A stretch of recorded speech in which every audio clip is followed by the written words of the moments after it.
So what is, a lot of people on Twitter are talking about the Seahawks. Hey, did the Seahawks fumble this? And I put a question out there, and there were some mixed feelings. Some people said, the Seahawks did fumble this. They should have gone and getting Micah. And a lot of people, though, the majority of people said, oh no, we didn't have the cap space, and that was just too much money for the Seahawks and too much picks for the Seahawks to give out right now. So because since they're really close to being, they're like 1 or 2 years away to becoming like a really elite team. Like I think maybe one more offseason away of becoming like an elite team.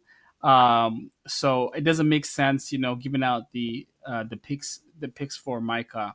But I think if the Seahawks did want to make this, if they wanted to go all in, they could have. They had Adam Dirty there. They had like some familiarity. Maybe Demarcus Lawrence and um, Micah, they don't like each other, so maybe that doesn't work in the locker room. But what are your thoughts of Seahawks? Did the Seahawks fumble this? What do you think? No, I mean you can't fumble something that costs that much. That's an investment. Like you have to be all in on that. So I don't think they fumbled anything. And we had a lot of guys in the building that are connected to Micah Parsons. If it had to be done, it would have been done, in my opinion. I think we would have been willing to do something similar to get that done if it felt if John Schneider got the right words. Like I don't think the Seahawks would have hesitated. But with something that expensive in terms of assets giving up and the contract, I mean, you have to be all in. There's no fumbling that. There's no half in, half out like that. That is something you have to be certain of because that is huge investment. Like this, anytime you're training for a guy like that, it's an all in move. So it's go time. Your window widens in the short term, and the hinges get a little loose in the long term, and could be ready to close. So I think with Seattle, especially with the Jamal Adams trade, I Oof, mean, don't you look remind me of back that, and man. that was Oh, that was exciting. That was so exciting in the moment, and yeah. it blew up right in their face and set them back so far. So I think there is some hesitation in that department too, just as we start to build ourselves up from the setback that was. We don't want to just put all our chips back in and see what happens again. Like 'cause I same deal though. I don't know if us trading for Micah Parsons puts us over Philly in this current day.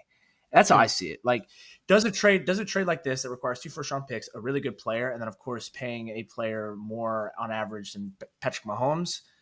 Does that Yeah. like you are looking like are we going to the Super Bowl or not? Really, Yeah. or Yeah. Exactly. and I don't know if I would have been able to confidently like I would say it, don't get me wrong, but like Yeah. I don't know if I deep down in my heart would be able to confidently say it and believe it. Like, oh yeah, we are like we have the best chance to do it. There's no guarantees, but they just like is that the best chance? And I don't think Seattle fumbled it though. I think that's not the case at all. I don't think that's the grief we should be giving Seattle either. I mean, Yeah. every team had a chance to do it. And Yeah. they didn't. And I think the Seahawks, out of a lot of these teams, knew a lot about Micah. Had the guys in the building that know Micah, and we didn't do it. So I think we should take comfort in that and just keep moving forward with who we have.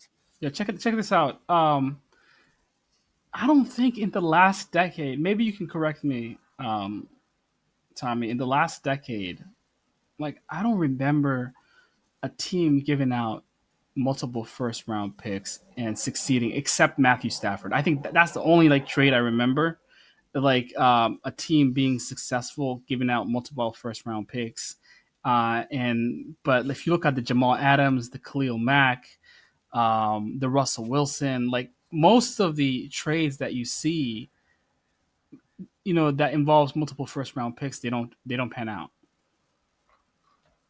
Yeah, I mean, to be fair, I don't think we have seen a trade to this magnitude, though. I mean, Khalil Mack was great when he got traded to Chicago, but I mean, this we're talking about it like this is one of the biggest trades we've seen in our lifetime in this league. I mean, Uh, Micah Parsons is about as great as it gets in terms of available players for trade. I mean, teams don't normally let talent like that go. So it's a very rare situation where like this might actually work. I mean, he is that good. He really is that good. And he, like I said, we don't see it as much it working out because players to Micah's caliber don't become available for trade very often. That's how I see it. Yeah.